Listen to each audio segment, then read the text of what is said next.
kita ini panjenenganipun Bapak Kiai Bagir selaku pondok pesantren pengasuh pondok pesantren Kanjeng Sepuh, dan juga yang saya hormati Bapak Kepala Camat, Bapak Kepala Desa, Guru Baru dan yang lainnya. Juga yang saya hormati seluruh kawan-kawan praktisi dari Jamiah Ruqyah Aswaja. Langsung saja karena waktunya sudah sore. Ini kira-kira berapa menit? Sudah setengah lima. Setengah lima kadang Pak. Setengah lima. Jadi sangat simpel saja. Ini ya seperti ini, sebenarnya JRA di Sarolangu di Jambi itu termasuk generasi pertama, yakni tahun awal 2017. Kami pelatihan di 2017 yang waktu itu kebetulan suatu hal yang ketidaksengajaan, yang saat itu saya sowan ke Pondok Pesantren Sunan Kalijogo di Jombang yang mana di sana dulu itu tempat bermukim guru mujis kita yakni Kusama, dan beliau punya saudara yang dulu bersama saya termasuk kawan saya di Pondok Pesantren Al Anwar Sarangbembang yakni di tempat Kiai Haji Maimun Zubair, sehingga ketika saya ke Jombang sebenarnya hanya silaturahim, tapi kebetulan di sana pas penetapan Jamiah Ruqyah Aswaja, sehingga saat itu saya ikut ijazah dan sampai di Jambi di tahun 2017 itu saya hanya mendakwahkan ya karena saya nggak terpikir sampai saat ini JRA begitu besar, begitu dibutuhkan umat, yang mana pada saat itu saya sering dibilang oleh para kiai, para orang tua bahwa ini ilmu suwuk, ilmu tua, ilmu yang harus dilakukan dengan penuh tirakat, penuh wiridan, riyadhah, poso dan yang lainnya. Kira-kira mboten Pak? Nggih. Tapi ternyata JRA tidak seperti itu. JRA tidak seperti itu.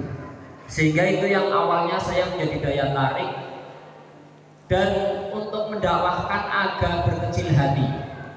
Karena waktu itu belum berpayung LDNU, karena masih mandiri dan saya nggak terpikir kalau JRA itu sampai saat ini sebesar ini ya. Jadi sehingga ya asal berjalan dan bisa dikatakan layang mutu walayahya, tidak bermutu ngetekno biaya. Jadi sampai pada waktu itu sekitar ada 90 praktisi disingkut pelatihan di tahun 2017 itu. Sekitar ada 90-an praktisi, 80 lebih serta panitianya itu sekitar 90-an.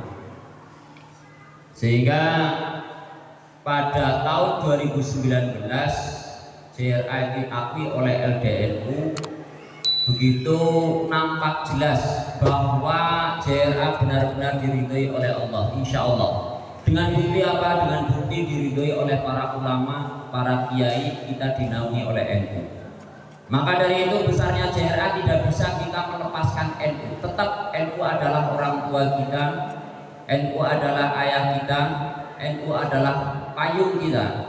Sehingga dengan barokahnya NU lah JRA bisa saat ini begitu dikenal oleh masyarakat dan dakwahnya begitu diterima oleh masyarakat, termasuk kiai-kiai di Jambi dan kiai-kiai di daerah-daerah lainnya. Itu tetap tidak bisa melepaskan bahwa JRA sekarang dipayungi oleh NU yang bernaung di LDNU. Maka dari itu dalam hal ini saya sedikit menyampaikan saja, mengingatkan punya pada pribadi saja saya sendiri, punya pada praktisi semuanya, bahwa kita di JRA kita sebenarnya kayak Jamiah Ruqyah ataupun bukan, kita hidup adalah untuk khidmah ke NU. Apa arti hikmah ke NU atau hikmah ke ilmu atau hikmah kepada JRA? Artinya adalah kita bangga menjadi orang NU, bangga menjadi orang JRA, yang mana di situ kita mengabdikan diri atas nama NU, mengatasnamakan JRA, melayani masyarakat, melayani umat. Jika kita dibutuhkan oleh masyarakat, kita layani masyarakat. Kita hanyalah pelayan. Seperti Pak Kades juga melayani masyarakat sedesanya. Begitu juga Pak Camat melayani masyarakat kepala keluarga juga melayani keluarganya, seorang suami melayani istrinya, seorang tua melayani anaknya. Kita hanya tugasnya itu. Siapa yang kita membutuhkan, kita lakukan yang terbaik. Itu adalah tugas utama kita. Bahwa yang membedakan kita adalah bahwa dalam harlah kali ini kita punya moto, yakni 3 pilar: ilahiyah, ilmiah, dan alamiah. Ilahiyah artinya bahwa segala keilmuan JRA itu bersumber dengan ilmu syariat, bisa dipertanggungjawabkan, dan juga mempertahankan ketauhidan, yakni bagaimana kita mengedepankan tentang Allah lah sebagai yang penyembuh, Allah lah yang melakukan segalanya, kita tidak lain hanyalah sarana. Itu makna dari ilahiyah. Dan adapun ilmiah, bahwa segala keilmuan JRA, maka dia sepakat bahwa di JRA ada 30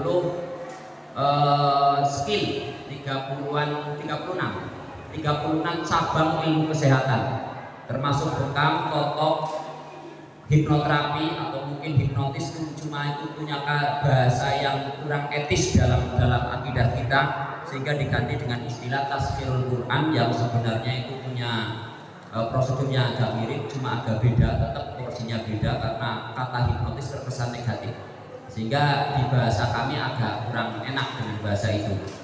Sebenarnya sama, hampir mirip. Dan juga keilmuan-keilmuan yang lain, yang mana di situ ada 30 cabang yang semuanya ilmiah. Apa artinya ilmiah? Bisa dipertanggungjawabkan oleh ilmuwan. Semuanya telah memakai prosedur-prosedur kesehatan yang sudah dipertanggungjawabkan oleh ilmuwan, sehingga bisa disebarkan, diajarkan oleh masyarakat kita sesuai dengan kesehatan yang disahkan di negara kita. Dan yang ketiga adalah alamiah, bahwa segala hasil apapun yang kita rasakan saat ini artinya alamiah. Sebenarnya kalau versi saya itu masih mirip dengan bahwa semuanya kita pasrahkan kepada Allah.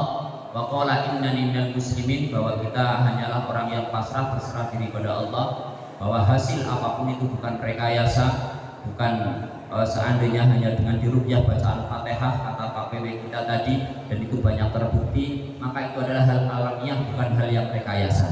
Maka itulah pilar kita pada harlah hari ini yang perlu kita tekankan, dan itu menjadi sebuah cita-cita, impian, semoga itu bisa terwujud dari pengurus pusat Yayasan Jamiah Ruqyah Aswaja.